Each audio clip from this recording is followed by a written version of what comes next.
And welcome to Howl Gallery. This is the fine establishment that you're at now. Howl, Howl, like the moon, what you would do to the moon. And my name is Linda Simpson, everybody. I'll wait till the applause dies down. All right, thank you. Tough. I can tell it's gonna be a tough crowd already. And guess what? Howl is a big part of my life for next several weeks still. I have an exhibit up here now. It's about My Comrade magazine, which I used to publish back mostly in the 80s and 90s, and then there was a little revival in the aughts. And so this exhibit is dedicated to them. Of course, some of the seats are blockading it a little. If you want to come back and take a closer look, please do. But it's a fun exhibit, and I think so. And there's a lot of nostalgia to it, but it's got a modern touch. Anyways, we're doing some special events in connection with the gallery exhibit. And we do have one tonight, a live talk show. And I got 4 exciting guests, everybody. We'll bring them up one by one, and then I shall chat with them. Not long. We'll keep it, pretty quick. I don't want to listen to them too long. And neither do you. No, I'm just kidding. And then what happens then? And then we clap. All right, everybody. Oh, by the way, before I go, I just have to do a little sales pitch. This design you can find on one of the My Comrade t-shirts that's for sale. Would you stand up, sir, and show us this? Oh, my goodness. That looks great. Look at the audience. Would you please? Oh, my goodness. Looks super duper on you. And we also have another design with that very first issue of My Comrade right there with Taboo holding the machine gun. Very PC for today's times. And there's also the new issue of My Comrade for sale, plus some other stuff. All right, everybody, let's get it together. Hey, Cynthia, I got hot, and I don't get hot that very often. Do you think maybe, the air conditioning is a... oh, and by the way, let's hear for our wonderful staff here at Hull. I just bossing Cynthia around, who's the gallery director. We've also got Doug, who's doing our slides. We've got Jake, and there's Jane, the proprietor of this establishment. Hello, Jane.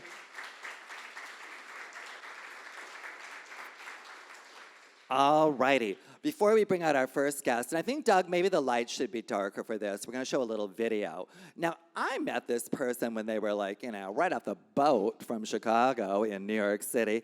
And, ladies and gentlemen, to my amazement, they've become an international celebrity. Can the lights even go darker down here so we can see this video a little better? So we're just going to show about a minute and a half excerpt of what our first guest has been doing lately. Let's take a look. Oh, we could go louder with the music.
Wowie zowie. Oh, my goodness.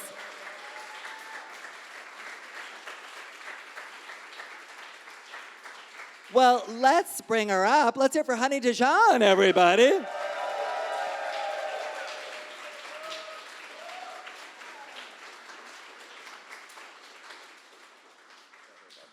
Testing 1, 2. God damn, that's a long way from the fucking cock, isn't it? Honey, tell us where that was, where that footage is from that we just showed. It is in a festival called Sugar Mountain that is in Melbourne, Australia, actually. It looks fun. And this is kind of typical of what you do now, right? Yeah, pretty much. That's like a small situation. Mostly, sometimes it gets bigger and bigger. You know, like you like it, it gets bigger and bigger. Thank you for bringing You're up the sexual welcome. innuendos. Of course. Okay. Honey, amazing. Now let's review your life a little. Originally from Chicago. Born and raised in Chicago. Went to Washington, D.C. for a year. So a lot of people think I came to New York first, but I went to Washington, D.C. first. Was that for college? What? Okay, I don't know. Did you go? I don't know. Did you go to college? I mean, not that Excuse me? Yes, honey, with your founding fathers. I went to college. No, but was that in Washington, No, D.C.? I went because actually I got fired from my job in Chicago, and I had a friend that lived in D.C., and he's like, come to D.C., and I went to D.C., which, by the way, is probably the most evil place in the world. And I used to take the $40 Greyhound bus up to New York, and I slept in Gant Johnson's apartment on First Avenue on the floor in a shoebox. Interesting. I remember when you first moved to New York because you were hanging around the Pyramid Club where Gant was DJing a lot too. Yeah, Gant introduced me to everyone. Actually, I sort of fell into the whole East Village scene. For those of you born after 2000, like the East Village was so magical, and it was when drag was subculture and counterculture, and it was making a stereotype of all this heteronormativity shit that everyone takes seriously now, and it was amazing. And you had the East Village queens and the West Village queens, and they hated each other. But the clubs were always better in the East Village, and I sort of got dragged in. No pun intended. No pun intended. By the way, can you go to the next slide because Michael Magnan, our wonderful Oh, is that art. cute? Oh my goodness, Michael designed the current issue. This is very Carol Burnett. Art. Okay. Like current issue of My Comrade made you a little what are those? A little montage. Yes. So, anyways, well, what year was it that you kind of like? 19 years. Yeah, I hear you. Yeah. Okay, and well, anyways, there you were, and I remember you were performing, of course. You know, too. I'll give you a little secret. So, a lot of people ask me, how did I get the name Honey Dijon? And it's not as exotic as most people think. It involved smoking a lot of weed, and a commercial came on for Grey Poupon Dijon mustard, and Gant said, that's your name, we're putting it on a flyer. And it was a joke because my very first performance was at Channel 69 with this hooker. And she read me for filth. I had never performed. I didn't know the whole drag thing. This bitch read me so fiercely, honey. Oh, don't act new. Don't act new. And you know, coming from Chicago, I was like, okay. And that I had to step my pussy up. And then I learned reading from you, Linda. So thank you. Okay, all right. You've helped the children. All right. Now, Honey is not currently in My Comrade, but let's go to this next image. This is from my book, The Drag Explode. Oh, I'm sorry, it's not. Okay, this is the reason you're here in New York, though, because you were performing at Ladyland, right? Lady Fag's party. Yes, I've been working with Lady for like the last 10 years. Like we started a party called Clubber Down Disco that was in the basement of the Chelsea Hotel, and I can't get rid of her. How was this episode of Ladyland? It was amazing. I mean, I'm so proud of what she's accomplished. I mean, I don't know if a lot of you know she moved here and she was a go-go box dancer at a party that used to be called Happy something. Happy. It was like, you remember that party? Happy Valley. Oh, yes. And it was Suzanne's party. And Lady came here and she's now turned into that whore. Well, I do admire Lady Fag. She's a hard worker, and she has a kid now too. She's a stunt queen, honey. Yeah. No, she works hard. She's amazing, and now she has a family. I saw some video too from Ladyland this past weekend. It looked fantastic. Well, all right, now let's go to this next image. Here is an early. This is a. Girl. No, it's cute. It's a cute photo, and I asked your permission if I could put it in the book. Yeah. This is from. This is actually from a Wigstock. This is the one year that Wigstock was held inside, and that was the annual drag festival that Lady Bunny threw in New York, and you were with. Candace Kane in the red, and then the artist formerly known as Gerlina, who's now known as Lena. Right, and she's a DJ too. Make that, don't ever call her Gerlina, honey, please. Right. And do you remember what you performed? I think it was 96 or something. Probably. I think so. But I'm do you not sure. remember- I was do you I was only remember 12. I don't have that But memory. do you remember what you performed? No. Okay, Like alright. I blocked it out. I know we did like a chic cheer chant thing, but I don't. Oh, that's what we did. We did chic cheer because we all had group numbers. I never performed solo at Wixock. Can you believe? Well, did you enjoy performing? I mean, No. You didn't. No, seriously? No. Did I perform doing drag? Well, yeah. Yeah. I mean, it was such a magical time in New York, and you know, I mean.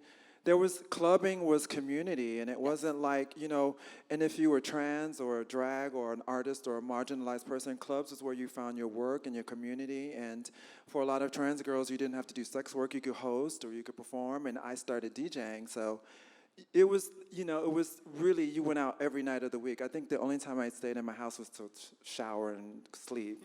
But, you know, it's hard to explain to people what New York was like then, but we literally were out 5 nights a week. And if you were a drag artist or performer, you could host, and you literally could make a living. $150 adds up if you're doing 6 nights a week. And so that's when New York, you could actually have a $600 apartment. Right, exactly. A lot of people would just move to New York because they wanted to be part of the fabulous nightlife, and you could. Yeah. I mean, I moved to New York to, you know, I didn't know I was trans until I moved to New York because I grew up in house music culture, and I just didn't really have the language. And the girls found me, and through nightlife, it was literally, it was community where you found healthcare, where you found safety, where you found a lot of things. So I take New York clubbing history very fucking seriously because it saved my life. Nice. And so, not to get on a soapbox, but yeah. Well, speaking of house music, let's go to Yes. that next image. And here Oh. would you explain this, please? So this image is with me and the legendary Frankie Knuckles, who is the godfather of house music. And it was for Document Magazine in 2013. This was right before he passed away. And the whole thing was, he was the first one to bring Chicago house music culture to New York, and I was sort of the second person that was still carrying on that lineage of Chicago. And I'm so happy that I got to have that image for the rest of my life. And I mean, this is the roots of dance music, Black queer culture, and so I'm very honored to be able to continue that lineage. Now, is there any debate, or was house music definitively born in Chicago? Yes. Okay. All right. So, you know, Frankie always said house music is the child of disco. So for a lot of you who may be unfamiliar with dance music, disco was really big in New York City. And so Larry Levan was the first person that started playing early house music at the Paradise Garage. And so it was born in Chicago, but disco is from New York. Learn it. And then also you were mentioning, you know, that period in the 90s and stuff. There were a lot of superstar DJs then. There were a lot of superstars. We had Frankie Knuckles, Junior Vasquez, David Morales. Tenny Denaglia. What's his last name? Who? Danny Tenaglia. Girl, you have dyslexia? Danny Tenaglia, and we had clubs like Sound Factory Bar, Twilo. Then you had the East Village places like Starlight Lounge and Crow Bar. There were 2 Crow Bars. There was a big one, and then there was a small one. I mean, I can't tell you, we fucking danced every fucking night of the week. There was Mr. Fuji Tropicana, which had, what was the Latin night called? Café con Leche on Sundays. And then there was Merit, and then Sugar Babies, which was Troy Parrish on Mondays. So Mondays were Sugar Babies. Tuesdays was Jackie 60 in the Meatpacking District. Wednesdays was Salon Wednesdays with Gan Johnson. Thursdays was Sound Factory Bar. And then Friday and Saturday was either Twilight or Sound Factory. Wow, we went out. The girls twirl. That's when it was about dancing. And then Sunday was Body and Soul. Oh, wow. So you literally had 7 nights. And the thing about what people don't know, and then you also had Save the Robots, is that all the queens, we moved between all these different worlds. And so I got my musical education from just being a social mobility from all these different sort of rooms. And Sound Factory was tribal, Body and Soul was more from the garage. And then you had the smaller bars. I mean, it was magic. Yeah, you're right. It was a real education.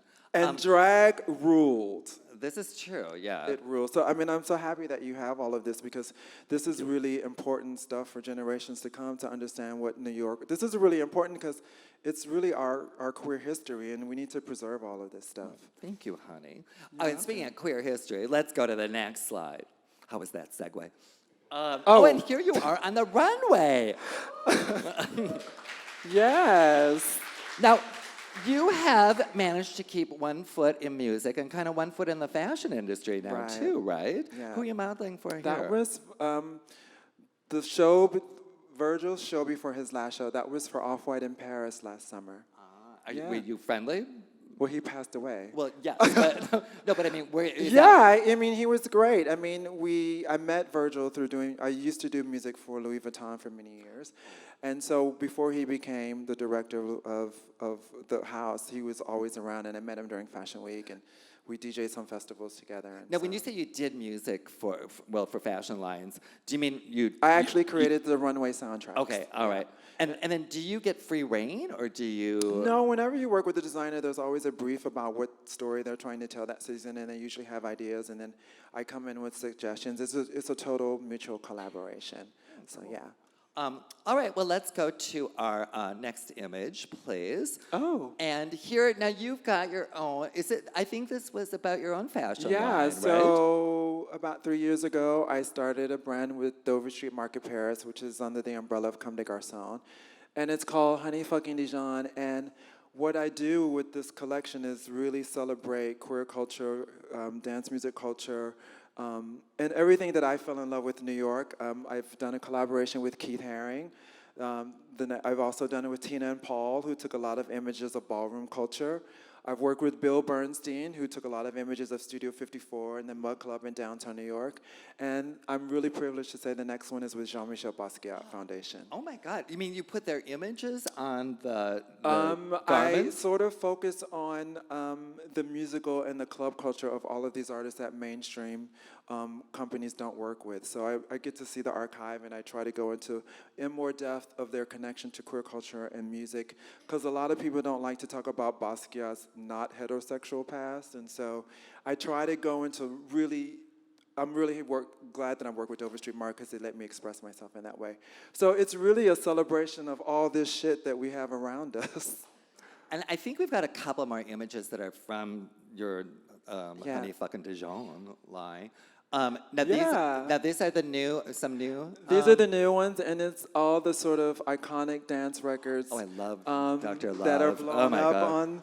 on T-shirts, and Dr. Love, and the second one is Royal House, Can You Feel It, and the other one is Your Love by Frankie Knuckles, the whistle song by Frankie Knuckles. So I really, really, really try to preserve the roots of a house music culture and black queer culture and the contribution to culture that has become $1 billion business that's been colonized.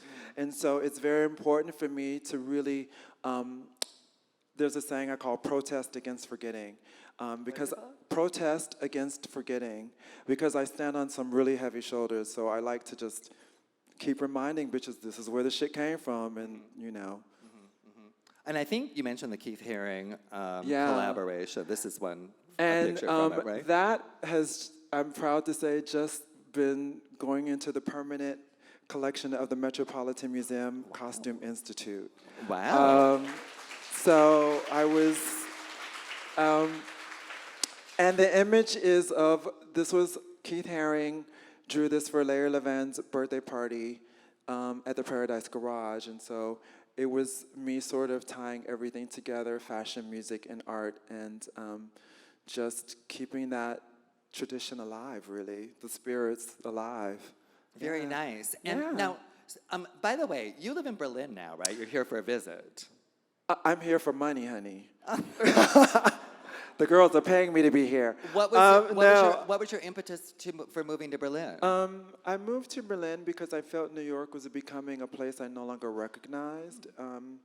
It was becoming too shiny and gentrified, and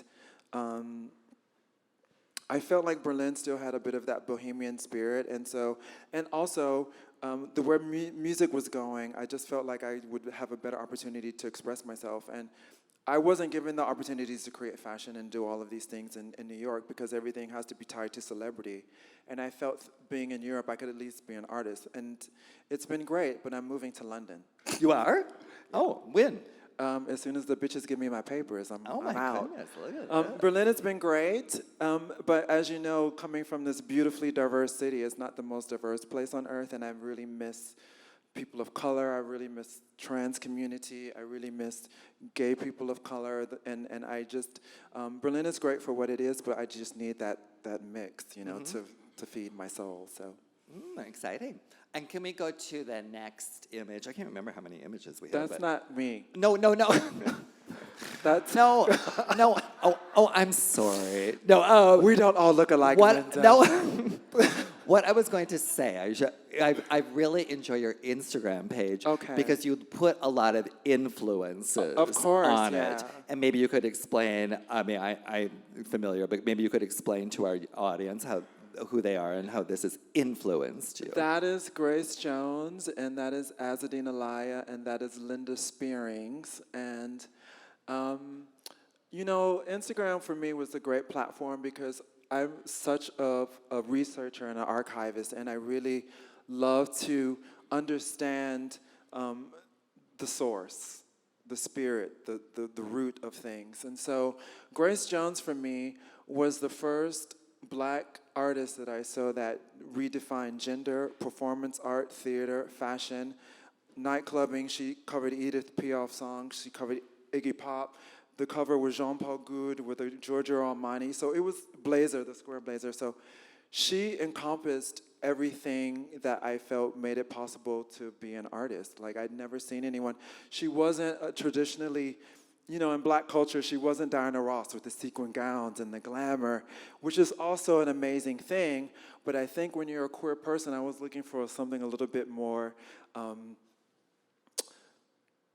that essence of something that was just different. And she just changed my life, and she saved my life in a lot of ways because I'd never seen an artist like that before. And Azadine Alaya was probably one of the last couturiers that we've had. And he showed when he wanted to show, and he did what he wanted to do, and I just thought they were mavericks. And so I used my Instagram as a platform to just keep the root of things that I find spiritually nourishing. Did you ever meet Grace Jones? I met her, and I just performed with her in London. She just took down South Bank Center, and I curated one of the nights for her. So, yeah. Was it fun meeting a legend? It was great.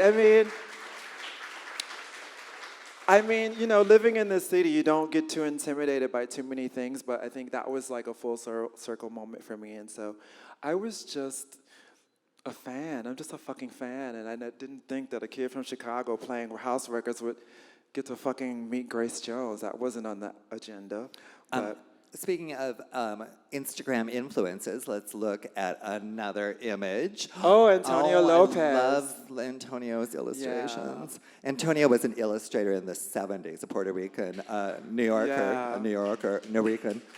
And his illustrations were so fabulous. I was so glad you put this up. I love the world of Antonio Lopez. If you don't know who he is, he was a Puerto Rican illustrator, stylist, fashion designer. He was he heavily influenced Karl Lagerfeld during his time in the early 70s. And he was one of the first people that highlighted the beauty of trans women, of people of color, Puerto Rican culture, breakdancing culture. He was really instrumental in elevating that in high fashion arenas, and his work still jumps off the page to me, and I'm just deeply in love with Antonio Lopez. Yeah, he had a really interesting circle, including his lover, who was... Just one or all of them? Because New York, everyone was fucking in the 70s. Well, that's true. Yeah. Don't you remember? Yes, of course. No, you can't, because yours was 1776, not 1976. She's not only a DJ and a fashion designer, she's a comedian, everybody. All right, let's go to our next image, also from your Instagram page. And yes, exactly. And I was glad to see. Would you please explain for someone who might not know? So, Divine to me is a goddess. And I mean, look at that. I mean, I think we just saw that on a Balenciaga runway a couple of seasons ago. This I love her. If you've never seen any of her films, there's Female Trouble, Desperate Living. I'll give you a little bit of story. I first came across Divine when I was 17 years old in Chicago. These two black lesbians that lived down in Chicago, they gave me my first line of cocaine, and I saw Female Trouble. 17, and that was my introduction to heaven. My first line of coke and Divine. And I memorized every single line from Female Trouble. But this one, I think this was from Pink Flamingos, actually. But there's a line in Female Trouble that I live by, and it says, "Kill everyone now." And the other one is, "Who wants to die for art?" And then she shoots the whole auditorium, and she's brilliant. Well, she's brilliant. As mentioned, I'm going to keep this talk show kind of, going at a rapid pace, and we're having fun talking to you. Oh, thank you. But that means, of course, that we're coming to a conclusion. Okay. You want to chop me? Okay.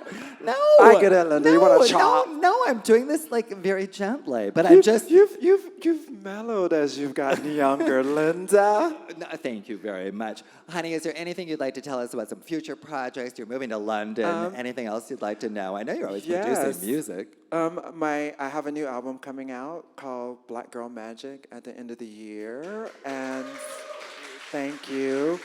And the next collection with Basquiat, and I just hope to come back and reconnect with this community that gives me so much life and that helps me go out and share this culture that is often overlooked to the rest of the fucking world because it's magic what this is.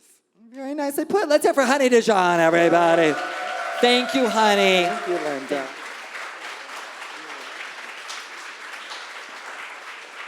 Wow.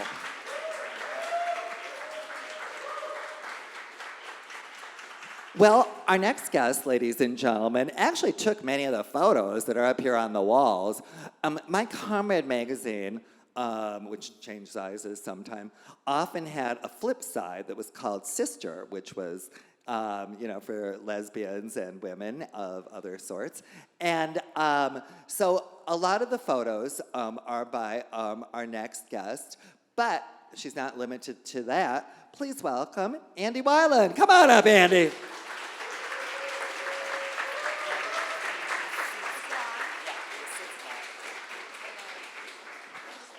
All right, very nice. Ande, my darling, thank you for coming.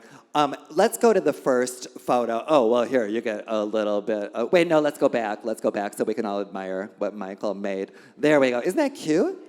Isn't that cute, Ande? Okay, Ande, can you say something to the microphone about? Is it working? Yes. Okay, all right. Isn't that cute? Look what Michael did. Isn't that nice? Yeah, it's nice. Yeah. Okay, thank you. All right, very nice. All right. Ande and I have known each other since the 80s, you know what I mean? Late 80s. However, you did a little more even before me in terms of documenting nightlife. We met at the Pyramid. Yeah, we met at the Pyramid. Right. Is that where we met exactly? Yeah. Yeah, I remember the night, actually.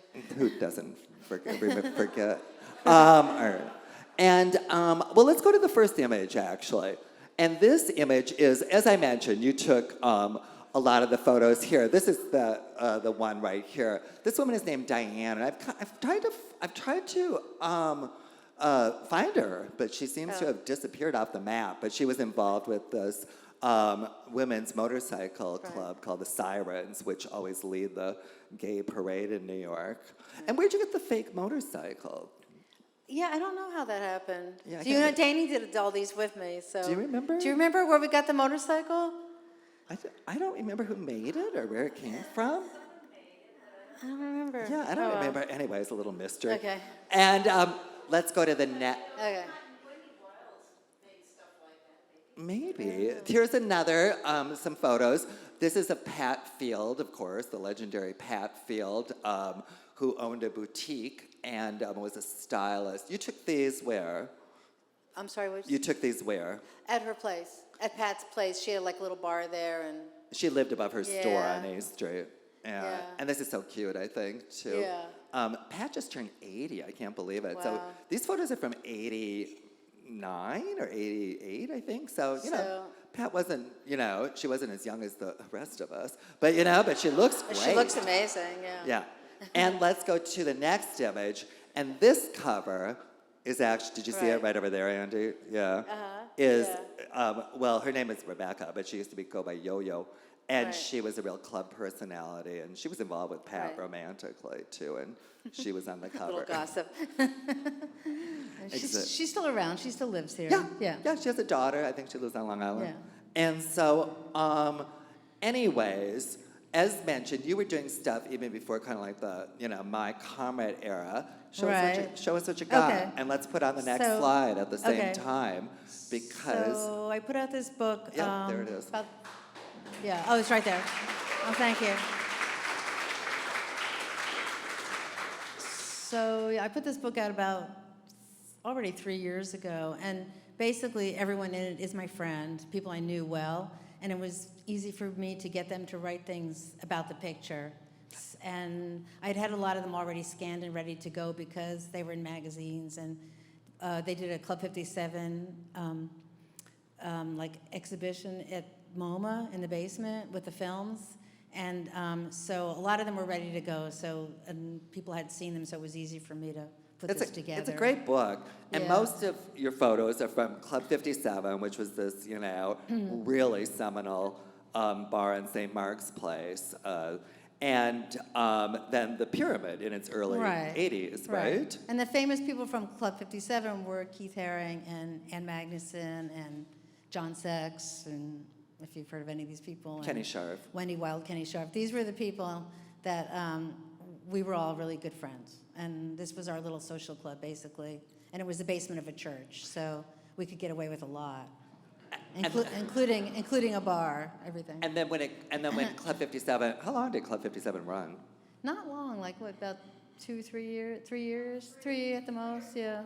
And then when it ended, this is Dani, Andy's wife, who was also very helpful with My Comrade and Sister magazine. But after Club 57 closed, did everything move over to the Pyramid? Pretty much. And other clubs too, like Danceteria, and there was a lot of, Yeah. All right, well, let's go to the next image.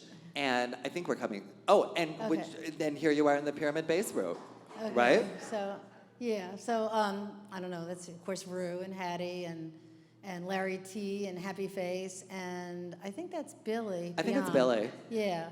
And this is just a typical night at the Pyramid, just for no reason. I mean, there was probably a show, but there might not have been that many people there. And this is just what we did. I have. It was just like a normal night at the Pyramid, basically. Nothing special. When I was at this picture's in the Pyramid Club, you can kind of tell that I took that had the similar. It was a basement brick. And there may have been absolutely not much going on that night. Just everybody was just. It's true. It was a hangout. It was a hangout. Yeah. And the Pyramid went through different eras. This era that Andy took photos of was, I think, the hottest era of the Pyramid in many ways. All right, let's go to whatever happened to RuPaul, anyways. No. I don't think he lives here. I think he left the East Village. And this is John Sachs. Does anybody know who John Sachs is? Okay, all right. So, what is there to say about John? Well, John Sachs was a performer, and this was, John was kind of male drag, and John was a singer and a performer and a burlesque dancer even, and really a great guy. I didn't know him that well, but but that was kind of his trademark, was the pompadour. Yeah. And he used that on his album too. And we took that in the basement of the Pyramid just with a flash and a camera. Yeah. It was Wow. And then John unfortunately died of AIDS, but which unfortunately really devastated that Club 57 kind of scene, didn't it? Yeah. Well, all of them, every scene. Yeah. But he was just the sweetest guy. What can I say? It was just fun. I remember when I was new to Club 57, and John was like super affectionate with everybody. And I was brand new, and he put me in his lap, and I was like his girl for the night. And I thought, okay, they like me here. This is it. I found it. Just because of John. John did it. Wow. Next image, please. And that's Wendy Wild. Does anybody know Wendy Wild? all right. Okay. All right. So Wendy and John actually came to the East Village from Long Island, right? They knew each other in Long Island, right? They came here together, and they were roommates, and maybe even boyfriend and girlfriend when they first got here. So they did their raunchy strips and performance, and you know, and Wendy was just the most amazing person, as everybody knows who knows her. I mean, she could do anything. She was very funny. She had like a fine-tuned camp sensibility. Yeah, she could do anything. And unfortunately, she died early, too, from breast cancer. So Yeah, that was sad. around similar times. And that's a great photo. Was that at Club That 57? was at Rites of Spring at Club 57, which was a really big night. I mean, it was one of the favorite nights of everybody. And so she was like the mushroom queen or whatever. She liked mushrooms. Next photo, please. And this is... So this is Holly Woodlawn with Katie Kay, and this was also Club 57, and what was the play? It was a play. It wasn't a play. Oh. Another kind of Mark Shaman and Like A musical. They used to do musicals, they did different musicals. And so Holly Woodlawn was just waiting to go on stage, I think. They were standing by the door waiting to go onto the stage. So and Holly, of course, by that time was, you know, very famous as a Warhol superstar.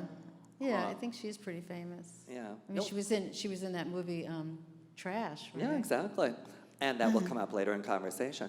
And can we have another slide, please? Oh my Okay. God, this is hilarious. Tell who Okay. this is. This is my favorite picture. This is Shazork, and Bunny had a band called Shazork, and it was the three of them, and it's my favorite picture. And they needed some pictures for something, so we went to Danceteria. So that background was at Danceteria. Identify the other people besides Lady Bunny. Okay, so it's Dimitri, right? Dimitri, Bunny, and Sister Dimension. And Dimitri, of course, went on to fame as, you know, one of the people, one of the members of Delight, the band Right, Delight. right. Are there any musical? I mean, you know. Yeah, they were really good. They were But is there any documentation of it? Can I see it on YouTube or anything? Oh, I don't know. They had a couple of good songs, and Oh, wow. Save that. but they were actually really good. Bunny could really sing. You know, it was good. Yeah. But you know, I don't know why. You know how these things kind of end. You know. Yeah, right. Dramas and things. Well, they have three big personalities. I won't gossip about that. All right, let's go to the next image, Okay. please. And this, Okay. who is that? Well, of course, it's Taboo. I was You know that. wondering, though, I didn't recognize her Okay. immediately. Is this a pyramid? Yeah.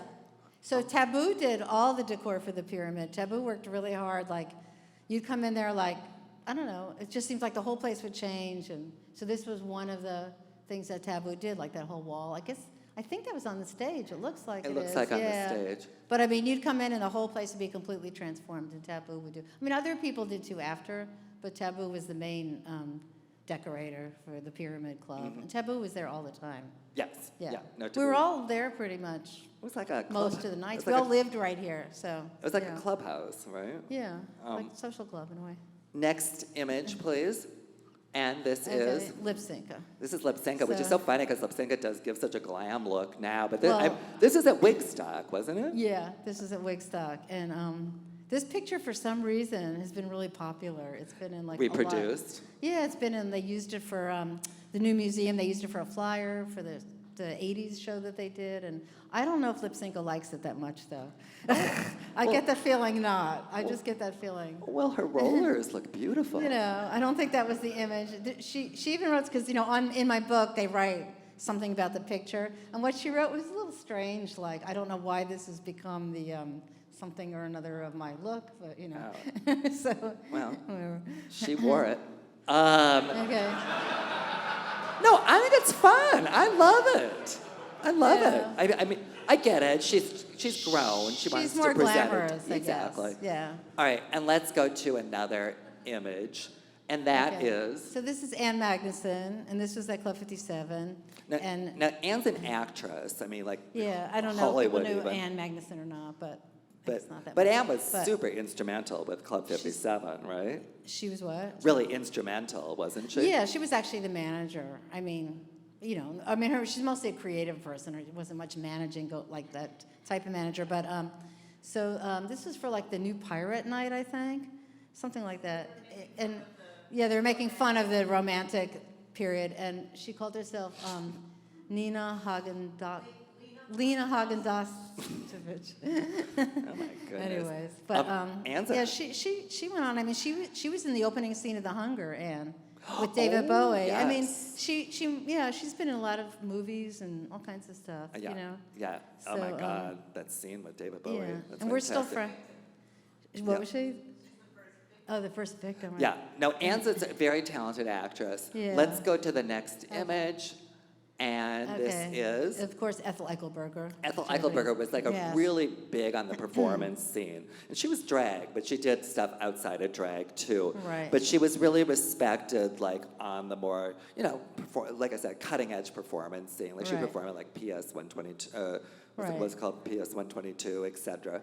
And she would do like renditions of like Shakespeare and stuff, right? Like Yeah. just everything. She could do everything. She was just multi-talented. Yes. I mean, but always silly.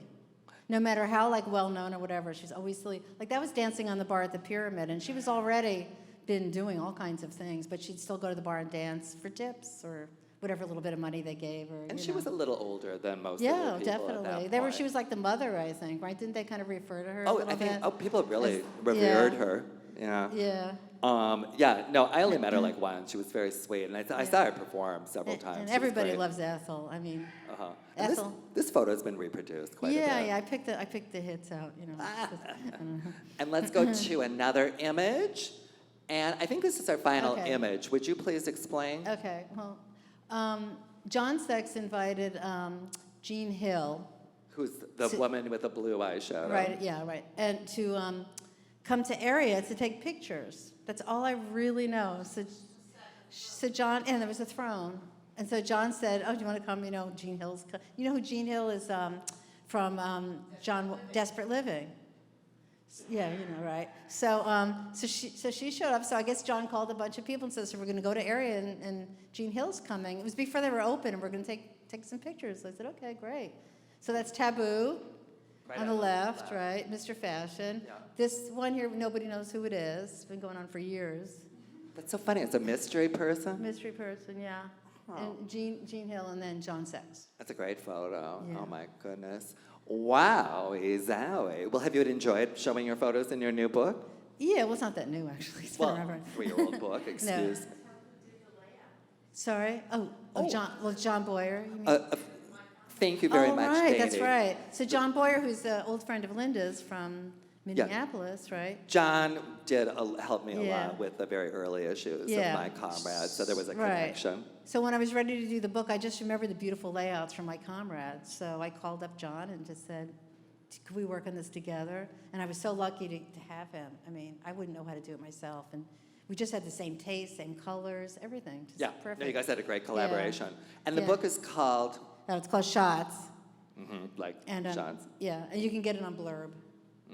Well, thank you. Well, let's hear it for Ande Whyland, everybody. Okay, thank you. Thank you, Okay, Andy. thank you. Oh, It you're was welcome. great.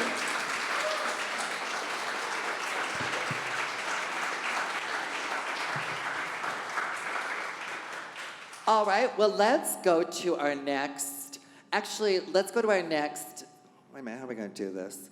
We're gonna show a video before we bring out our next performer.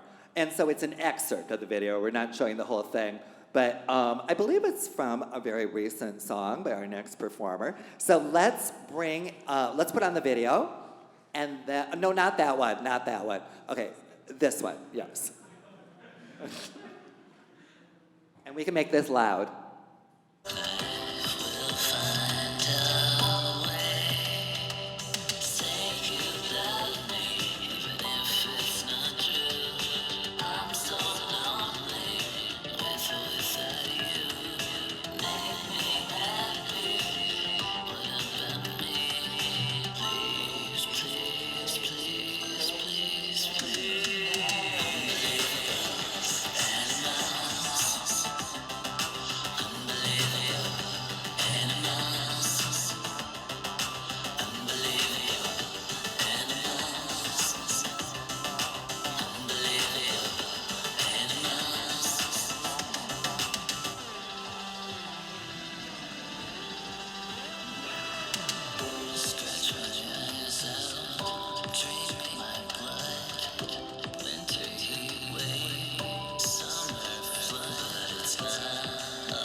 Wowie zowie again.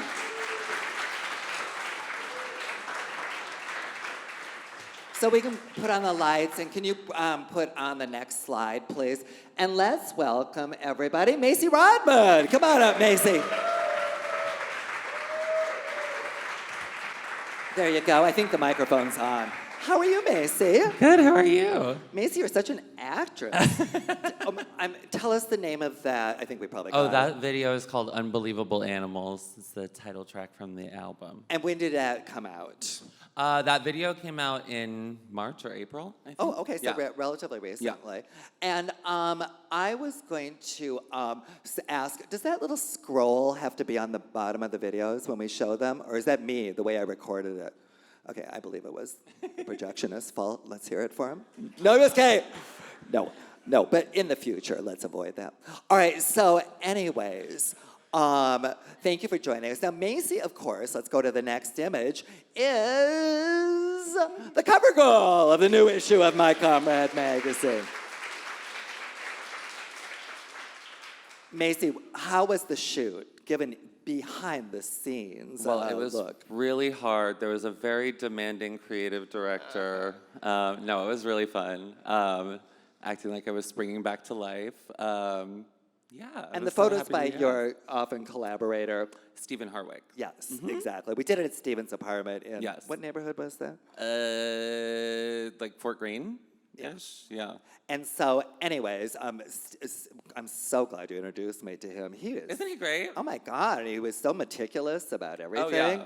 Yeah. So, In and out. Yeah, and I think the photo is really outstanding. Like I said, you're an actress, my darling, as we just saw in the video. Does that interest you to pursue that at all? Oh, sure. I'll do anything. Okay. All right. Anything that pays. All right. Let's. I have no formal training, but Well, obviously. Okay,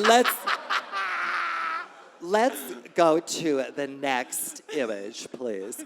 And now, look at this. God. This is around when we met, and I guess you were, this was probably when you were doing bath salts, right? Your party? that is at Sugarland. Okay, but- all right. Yeah. Oh, sure. R.I.P., Yeah. yeah. But you kind of, I didn't bath salts, the weekly party that you were doing, kind of put you on the map? Yeah, that was where I started really performing, and we just did it every Monday. And it took off right Yeah, away, yeah, didn't yeah. it? And would you explain to people, was it what happened there? It was like a very, very DIY. It was at a punk bar called Don Pedro in Williamsburg. It was just like a bunch of people who walked in, and we said, do you want to do something on stage? And that was kind of the vibe. And then eventually we had our little crew of people who like to come and perform music or DJ or do drag. We had like nude poets. It was very open mic for a while, and then we got our little troupe of people. Mm-hmm. I was Yeah. there once. I think by that time you were severely maimed, was your kind Yeah. of co-host. Well, because we would always read, Linda did these amazing fan fictions about Caitlyn Jenner, and so we would read them every Monday during our talk show segment. And I think eventually, had you read one there or something like that? I came out, I can't remember what I did. Yeah. I must have, because I can't imagine what else I would have done. Oh, okay. Well, anyways, now would you still stand by this quote behind you, the headline that is? Who knows what Bushwick is up to? I don't know. Okay, all right. But I mean, it's certainly got a huge queer scene, That's true. right? Yeah. And you've got a residency where? Come on, everybody. It's more Bed-Stuy side, but still, you know. I was there kind of once. I area. loved it. Yeah. And what do you do there? So we've done a few things. We've done mostly cabaret nights. The most recent one was called Trash Can Liza, and it's all like kind of Liza Minnelli and Liza adjacent material. And Like parodies of Liza? it's like in the show I don't really know who she is, so I sing a lot of Patti LuPone, and then my backup singer tries to correct me, and then I kick them off. It's a whole thing. But yeah, we do some other just like kind of more straightforward shows there. I just have a night there once a month. Fun. Yeah. Could we go to the next image, please? And, well, no, I always feel like you're putting out such interesting graphics. You know what I mean? And this is to a single. We were just talking about Berlin. Oh, yeah. This is a single about your Berlin song, right? Yes. Now, it's kind of you don't song. It's more kind of a monologue, right? Yeah, yeah. I love it. It's very funny. Kind of poking a little fun at the Berlin scene, right? Well, at New York rich kids who want to move to Berlin and think that it will just solve all their problems. Oh, careful. Honey can hear you. Oh, and it will solve. Oh, I get it. So it's like an escapes almost. Yeah, exactly. It's like everything that's wrong in New York will be solved by moving to Berlin. Uh-huh. You know. Yeah, no, I think that's a lot, not just with Americans, but, you know? Yeah. I mean, I was only in Berlin once, but I really enjoyed it, actually. I think it's a great place to go for vacation. I've never been, sadly. Oh, all right. It was an overheard.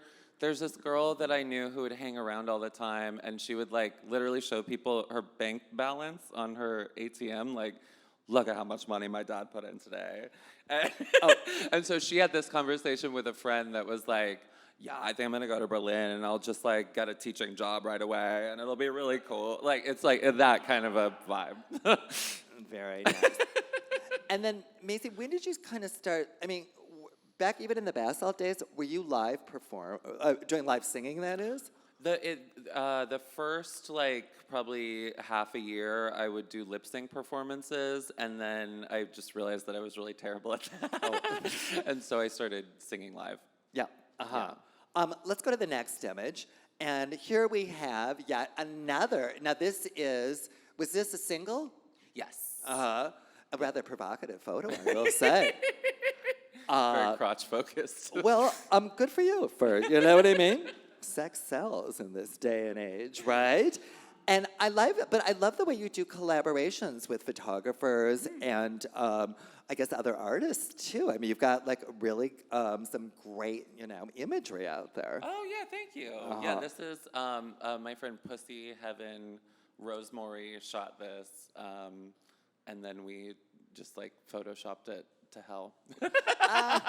And then do you think, what was kind of like, I mean, I know you tour, were touring earlier this year. Mm-hmm. I mean, what kind of like, got you to that level where, you know what I mean? Were people asking you to come and perform in different cities, or did you, know you had a fan base around America? In the bigger cities, I have especially through social media and people who have traveled here, I've seen, met a bunch of people just from them coming here. So like LA and Seattle and those places, I had like contacts, but yeah, I mean, I've been going to a lot of cities that I've never performed in, and yeah, I don't know, it's a cool experience. Do you like the touring life? I do, yeah. Mm-hmm. Mm-hmm. Yeah. Well, to be adored by one and all sounds nice. Let's go to the next image, please.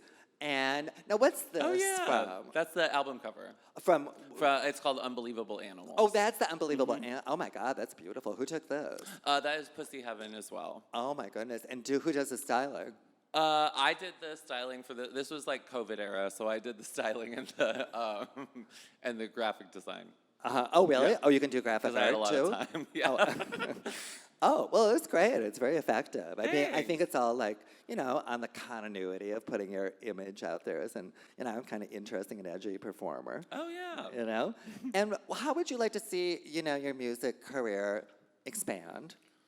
I don't know. I've always admired like Sandra Bernhardt or someone who can do like comedy and music together, or like, I don't know. I like to kind of move through. Delve into different areas. Yeah. And by the way, I've seen your music like kind of described, but how would you describe your music if, someone had never heard it? What do you say? It's kind of punk meets like pop or electronic. I always describe it as Marianne Faithfull covering Britney Spears. Because I have like kind of I work with a gravelly instrument, and then I have my laptop at my disposal, so. Uh-huh. Yeah. And the last song that we saw, The Unbelievable Animals, would you describe that in that same manner then too? Yeah, I think so. Yeah. Mm-hmm. And that is a very captivating video. And who came up with that concept? That is my friend and creative collaborator, Martin Cohn. came up with the whole concept, and Zaldi made the kind of Ann Miller spangled bodysuit. Oh, really? Mm-hmm. Ah, Yeah. very nice. Are you friendly with Aldi? Yes. Okay. Yes. He's such a sweetheart. Yes, he is.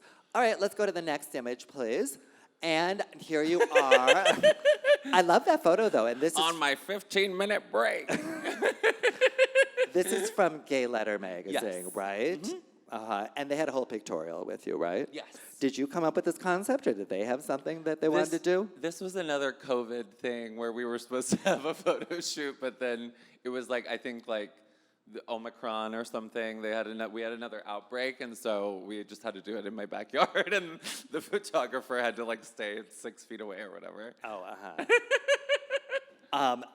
now, Macy, are you in a good place in your life right now? Yeah, I think so. Okay, just one. This? Well, I was wondering. This is a there something you'd tattoo, like to- actually. No, I'm clumsy. All right. No one beat you. Okay, all right. No. Okay. No, and that's not the only reason I was asking, but you feel like this is a pleasant time in your existence. Yeah, here I'm on having a blast. Planet Earth. Okay, very nice. Well, great. I like your attitude, you know? And I think, oh, and by the way, have you gotten any feedback from being in the new issue of My Comrade magazine? Oh, people love it. People can't get enough. Very nice. And if people want to buy a copy tonight and have you autograph it, would you do that? Absolutely. All right, thank Free you of very charge. much. All right, okay, listen to this. She is not putting up a fight. All right, is there another slide? And here's that. That's from the Berlin video that the song that you were talking about. Oh, that's cool. I like it. Very trippy. Oh, Yeah. my goodness. Now, besides, of course, your own musical career that's going on, you do something that's I find very funny. You do an impersonation of... Caitlyn Jenner. I think that's so funny. How did you get Caitlyn Jenner as your preferred person to impersonate? So I think this was still when Bath Salts was happening, or maybe right after. It was when Caitlyn was like first started coming out and like going to Pat Field with Candace Cain and all the getting photographed and stuff. And she had her voice and affectation like bears a striking resemblance to my dad's. And so I felt that I could do a really good impression, and I would just do it around the house to my roommates all the time. And so I just Oh my God! kept doing it. I don't know if you'll show it, but Snapchat came out with a filter that allows you to just put a photo on your face. So I started doing that. Oh my God, they are so funny. What's your Instagram page for that? It's at Kate Update. Oh my God! At C and then the No, number it's- 8. It's No. CAIT Update. Oh, okay. It's Yeah. so funny. I'm not kidding. They are hilarious. And you know what? That's how we're going to round up your session with a little Caitlyn Jenner. Oh my goodness. Let's move away so everybody can see it. Can you put on the video, please?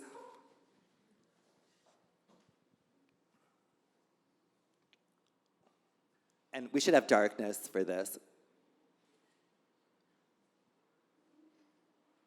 And loud, please.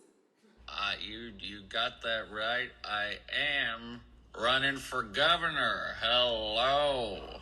Watch out, Arnold. There's a new governor in town, okay? People keep asking, Kate, what are your platforms? Size 14, that's what my platform is. Seriously, though, my political stances are just as they've always been. It's access for bathrooms for LGBT people. We got open air rights for miniature helicopters, and lastly, no more welfare. So get out there and vote. Rock the vote, right? As Madonna said, like a virgin. Woo! All right. Talk to you soon, kiddos. Oh my God. So funny. Oh, so funny. I just picked one at random, but they are all hilarious. Has Caitlin seen your impersonations, do you know? I don't think so. Well, we did a collaboration on for Facadomy, this publisher, art book publisher.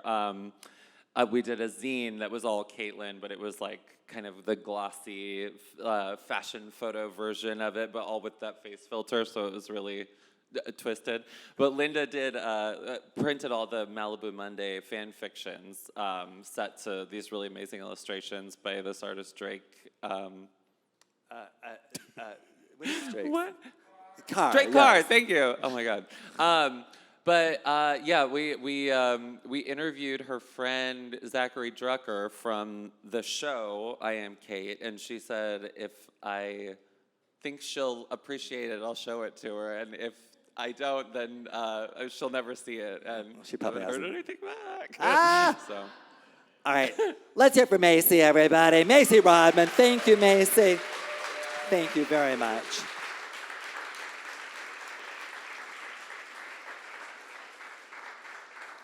Okay, let's actually go to two, and then we can go one more.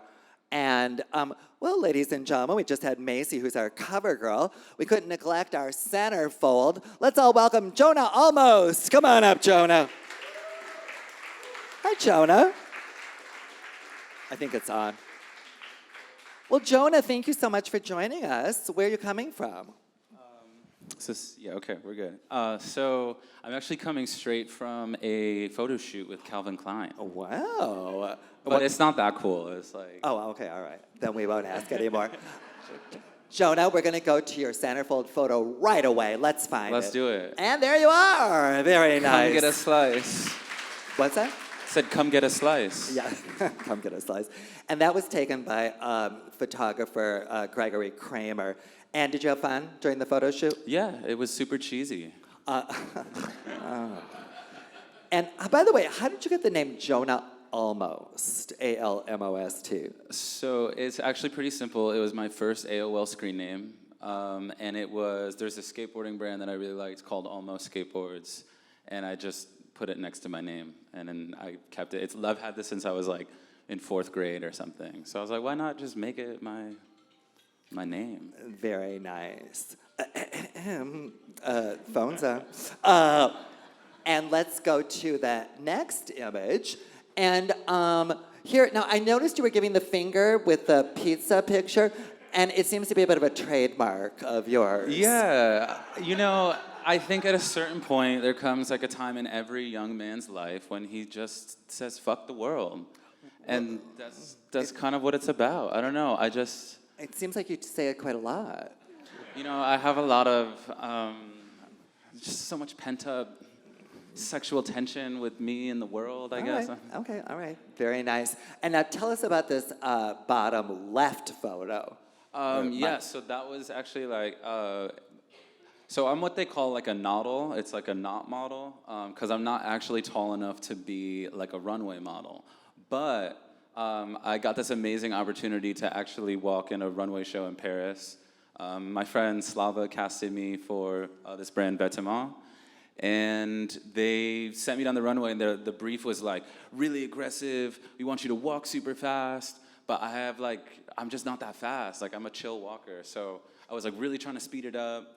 And then I was also like, this is definitely gonna be the last time I ever walk a runway show. Well, actually, you know what, I shouldn't say that, who knows? But that's why you gave the finger, just yeah, to make I was an just impression. I was like, I'm in Paris. Like, I live in New York, and I've never done anything like that here. And so I was like, I just gotta like go for it. And like, this is something I want to show. I'm gonna be like, look at that time I was in Paris, and I flipped everybody off, and then they yelled at me, and it was just fun. I don't know. Oh, they didn't like it? No, they did. It was fine. Oh. All right, next image, please. And here, now this is also from My Comrade magazine. Yes.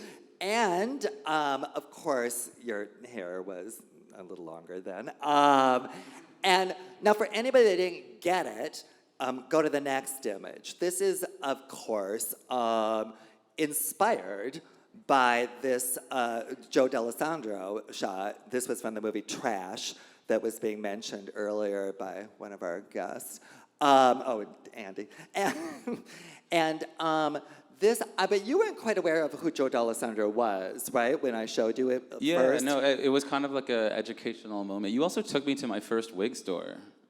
So that was also an educational moment. Very nice. But Joe D'Alessandro was like the male of all these of the Warhol kind of underground film group. And so I thought Michael did a great job at designing it, and homage to Joe D'Alessandro, who's very cool, Let's go to the next image. And also, from the new issue of My Comrade magazine, would you tell us what this is, Jonah? So this is my scene with Svetlana Stoli, a drag queen Linda introduced me to, and basically I have like athlete's foot and jock itch and ringworm, like just all three of them. And then we just get into like a whole sexy scene. You know how these things go. It's only eight panels, or 6 panels maybe, but the story is told concisely and well.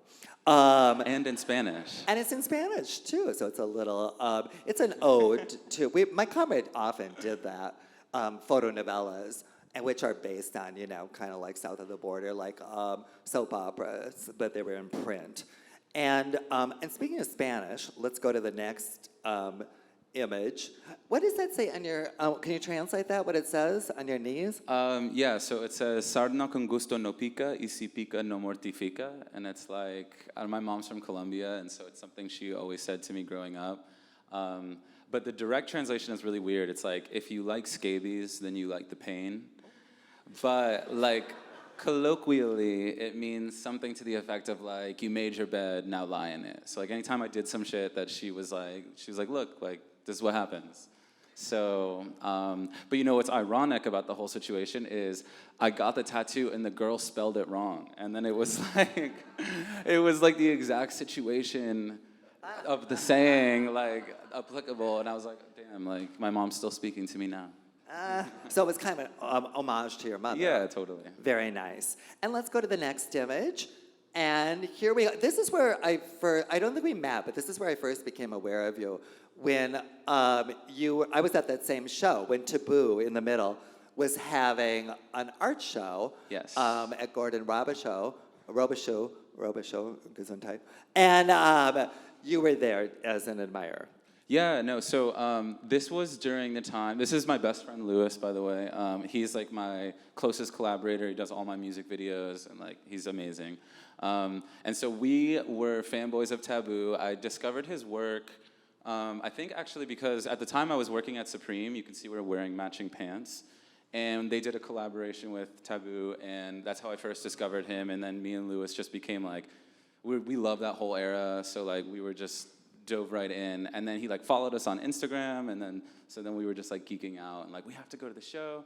So then we showed up in matching outfits, but like I wore black and he wore white.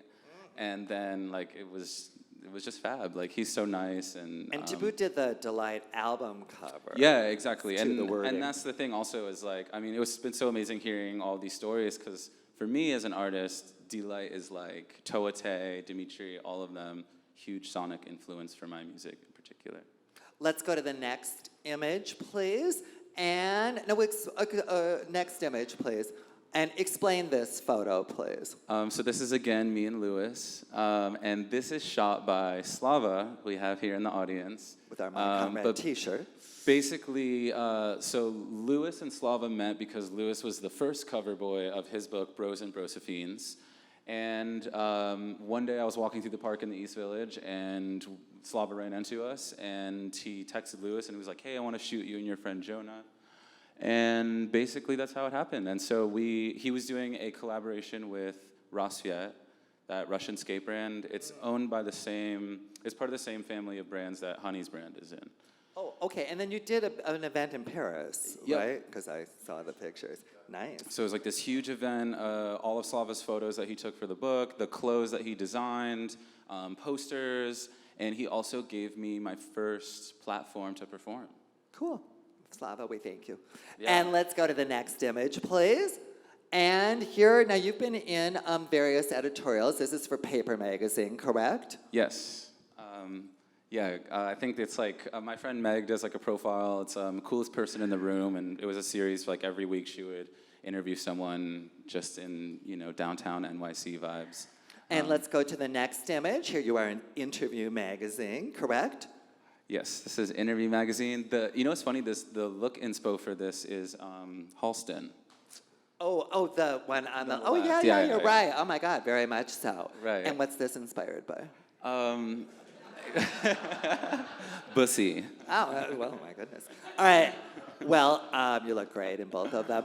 And could we go to the next image, please?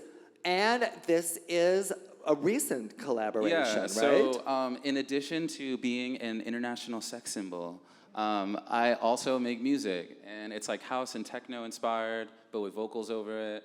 And so basically, me and my friend Dead Boy have a song together that's coming out, and to promote it, we did a photo shoot with this amazing, iconic photographer, Eric Johnson. He shot everybody from like Notorious B.I.G. to Erykah Badu to Faith Evans, like everybody. So I felt super, super lucky to get to meet him and like have that opportunity to shoot with him. And he's letting us use the photos as like the cover art for the song that we did together. So that's what this is from. Do you like, I mean, I know you were saying a little bit of in jest, but do you like being a sex symbol? Yeah, it's fun. I mean, I know the feeling. I just was wondering what you thought. I mean, too. it's like you get the lecherous people, but it's also like, sex sells. Oh, well, and- is that what that says? Sex sells? Yeah, Very and, nice. and part of being a rock star is sex appeal. Uh-huh. Oh, yeah, you got It's it. just a necessary component This to the is true. equation. You're seeing it as kind of like as a image. Yeah, right? I mean, there's more to me than that, but, you know. I'll have to find out sometime. Right. Well, let's go. I think there's one more image from this photo shoot. And yeah, there you go. That's it, everybody. Is Dead Boy a performer too then? Yeah, he's a Okay. rapper and producer. Okay, all right. Well, I think that winds it up for you, Jonah. Let's hear it for Jonah, Thank you. everybody. Thank you, Jonah.